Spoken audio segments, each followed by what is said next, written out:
મારું નામ રમેશ છે. મારી ઉંમર 36 વર્ષની છે. હું એક નાની એવી કરિયાણાની દુકાન ચલાવું છું. 5 વર્ષ પહેલા એક રોડ અકસ્માતમાં મારી પત્ની મને છોડીને કાયમ માટે ચાલી ગઈ હતી. ત્યારથી હું એકલો જ રહેતો હતો. ઘરથી દુકાન અને દુકાનથી ઘર, આજ મારી જિંદગી બની ગઈ હતી. દુકાનમાં સામાન ઉપાડવો, ગ્રાહકોને સાચવવા અને હિસાબ રાખવો, આ બધું એકલા હાથે પહોંચી વળવું ખૂબ જ અઘરું બની જતું હતું. એટલે મેં દુકાન બહાર બોર્ડ માર્યું હતું, કામ માટે માણસ જોવે છે. 4-5 દિવસ પછી એક બપોરે આશરે 11:30 વાગ્યે એક સ્ત્રી દુકાને આવી. સાદી સુતરાઉ સાડી, માથા પર વ્યવસ્થિત ઓઢેલું, પણ ચહેરા પર એક અજીબ ગંભીરતા અને ઉદાસી હતી. તેની આંખોમાં નરી લાચારી દેખાતી હતી.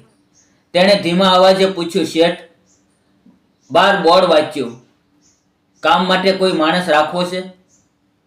મેં તેની સામે જોયું. તેની ગંભીરતા જોઈને મેં પૂછ્યું, હા, જરૂર તો છે. તમારું નામ શું છે અને ઘરે કોણ કોણ છે? તેણે નીચું જોઈને કહ્યું, મારું નામ સુમન છે. 2 વર્ષ પહેલા એક ફેક્ટરીના અકસ્માતમાં મારા પતિનું અવસાન થયું હતું. ઘરમાં સાસુ છે જે બીમાર રહે છે. 7 વર્ષની એક દીકરી છે જે શાળાએ જાય છે. ઘર ચલાવવા અને સાસુની દવા માટે મારે કામ કરવું જ પડશે. તેની વાત સાંભળીને મારું દિલ દ્રવી ઉઠ્યું. જે દુઃખમાંથી હું પસાર થઈ રહ્યો હતો તે જ એકલતા અને દુઃખ તેની આંખોમાં પણ હતું. મેં તરત જ કહ્યું, સરસ સુમન, સવારે 9 થી સાંજે 6 વાગ્યાનો સમય રહેશે. હું તને મહિને 8,500 રૂપિયા આપીશ. તને મંજૂર છે? આ સાંભળીને તેની આંખમાં એક ચમક આવી ગઈ. તેણે 2 હાથ જોડીને કહ્યું, તમારો ખૂબ ખૂબ આભાર. હું કાલે સવારે સમયસર આવી જઈશ. બીજા દિવસથી સુમન કામે લાગી ગઈ. તે ખૂબ જ મહેનતુ અને ઈમાનદાર હતી. તેણે થોડા જ દિવસમાં દુકાનનો બધો સામાન, ગોડાઉનની ગોઠવણી અને ગ્રાહકોના હિસાબ સમજી લીધા. ગ્રાહકો સાથે પણ તે ખૂબ જ મૃદુતાથી વાત કરતી. તેના આવ્યા પછી મારો અડધો બોજ હળવો થઈ ગયો હતો. ધીમે ધીમે મહિનાઓ વીતતા ગયા. બપોરના સમયે જ્યારે દુકાને ગ્રાહકો ન હોય ત્યારે અમે બંને સાથે બેસીને ડબ્બો ખાતા. વાતચીતમાં મને ખબર પડી કે તે કેટલી સ્વાભિમાની હતી. પતિના ગયા પછી સમાજના મેણા ટોણા સહન કરીને તે પોતાની દીકરી અને સાસુ માટે લડી રહી હતી. મારા મનમાં તેના પ્રત્યે માન વધી ગયું. એક દિવસ સાંજે અચાનક મુશળધાર વરસાદ શરૂ થયો. આકાશમાં વીજળીઓ કડાકા ભડાકા કરતી હતી. રસ્તાઓ પર પાણી ભરાઈ ગયા. સાંજના 6 વાગી ગયા હતા, પણ વરસાદ બંધ થવાનું નામ નહોતો લેતો. મેં સુમનને કહ્યું, સુમન, આટલા વરસાદમાં તું ગામડે કેવી રીતે જઈશ? બસ કે રિક્ષા પણ નહીં મળે. તું અત્યારે મારા ઘરે ચાલ. વરસાદ બંધ થાય એટલે હું તને મૂકી જઈશ.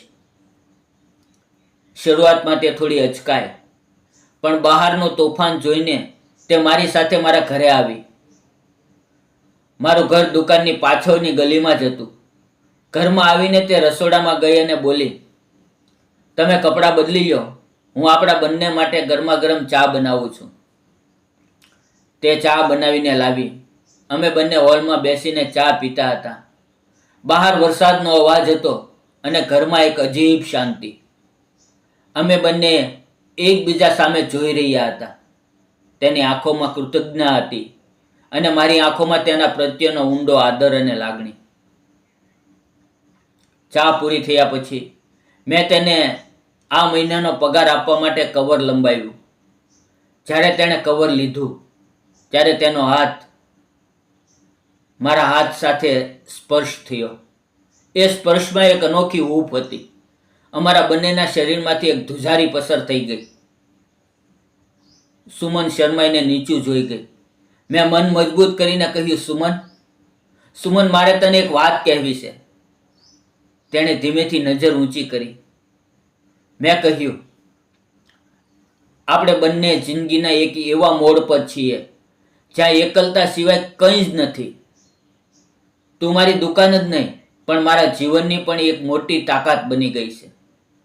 જો તને કોઈ વાંધો ન હોય તો શું આપણે એકબીજાનો હાથ પકડીને આગળની જિંદગી સાથે જીવી શકીએ? હું તારી દીકરીને મારી પોતાની દીકરી ગણીશ અને તારા સાસુની જવાબદારી પણ મારી રહેશે. સુમનની આંખોમાંથી આંસુ વહી નીકળ્યા. તે થોડી વાર શાંત રહી, પછી ગદ અવાજે બોલી, મને લાગતું હતું કે મારી જિંદગીમાં હવે ફક્ત અંધારું જ છે, પણ તમે મને નવી આશા આપી છે. મને આ સંબંધ મંજૂર છે.